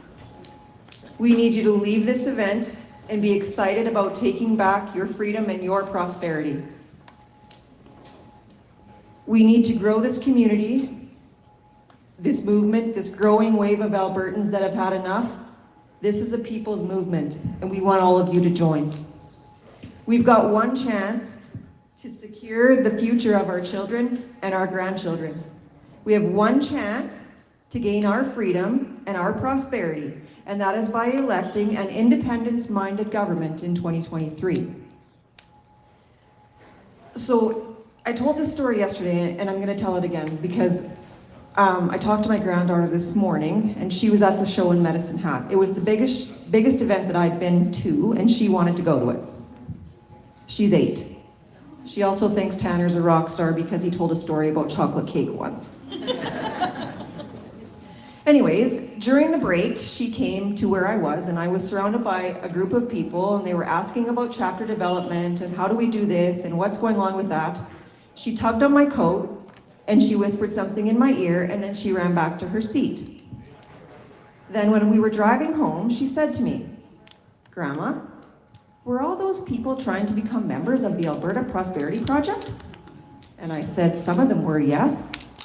And she said, "I hope all of them do, because that's how we're going to win." So if you think for 1 second that the little kids don't know that we are on the verge of something great, you better think again, because they are paying attention.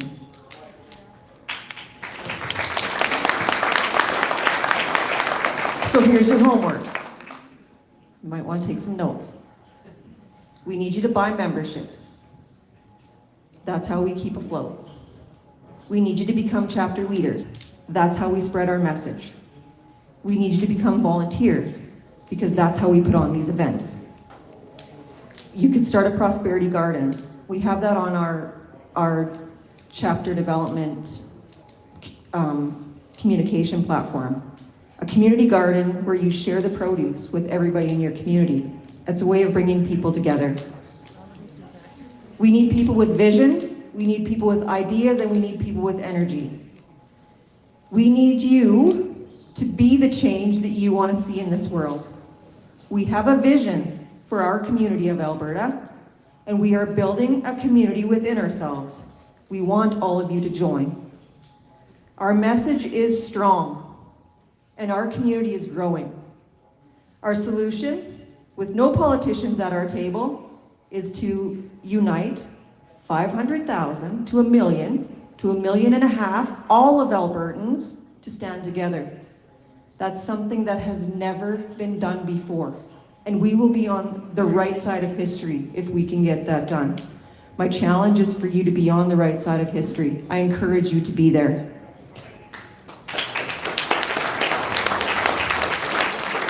A true community is not about being geographically close to someone or part of the same social network. It's about feeling connected and responsible for what happens. Alberta is our ultimate community, and everyone plays a crucial role. Therefore, we must become bigger than we have been, more courageous than we have ever been, greater in spirit than we have ever been, and larger in outlook.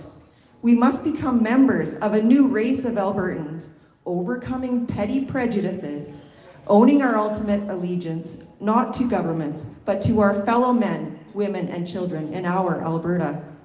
Alberta will become a sovereign constitutional republic, one where the First Nation people sit at the table as partners in the creation of a new Alberta. And on that great day, Alberta truly will become united, strong, and free. Thank you very much.